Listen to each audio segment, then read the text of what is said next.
નમસ્કાર, star India TV ન્યૂઝમાં આપનું હાર્દિક સ્વાગત છે। આપ જોઈ રહ્યા છો સ્ટાર ઇન્ડિયા ટીવી ન્યૂઝ। સત્યની વાતે સત્યની સાથે। હિંમતનગર રેલવે સ્ટેશન પર સફાઈ કર્મચારીઓની હડતાલ, પગાર ન મળતા 4 દિવસથી કામ બંધ, મુસાફરો ગંદકીથી પરેશાન। હિંમતનગર રેલવે સ્ટેશન પર છેલ્લા 4 દિવસથી સફાઈ કામગીરી સંપૂર્ણપણે ઠપ થઈ ગઈ છે।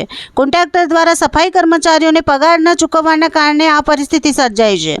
સ્ટેશન માસ્ટર પ્રદીપ શ્રીવાસ્તવના જણાવ્યા અનુસાર કોન્ટ્રાક્ટરે સફાઈ કર્મચારીઓનો પગાર નહીં ચૂકવતા તેમણે કામ બંધ કર્યું છે। આના કારણે સ્ટેશન પરિસરની સ્થિતિ કથળી છે। સ્ટેશન પર કચરાપેટીઓ કચરાથી ઉભરાઈ રહી છે।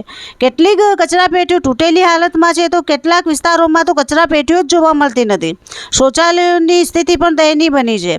રેલવે વિભાગની ઓફિસોમાં પણ સફાઈ કામ થતું નથી। દેશભરમાં સ્વચ્છતા અભિયાન પર ભાર મૂકવામાં આવી રહ્યો છે ત્યારે આ પરિસ્થિતિ ચિંતાજનક છે। મુસાફરોને સુવિધાઓની વાસ્તવિક સ્થિતિ જાણવા માટે અધિકારીઓએ આકસ્મિક મુલાકાત લેવી જોઈએ અને મુસાફરો પાસે પ્રતિસાદ મેળવવો જોઈએ। સફાઈ કામગીરી બંધ થવા માટે જવાબદાર વ્યક્તિઓ સામે યોગ્ય કાર્યવાહી થવી આવશ્યક છે।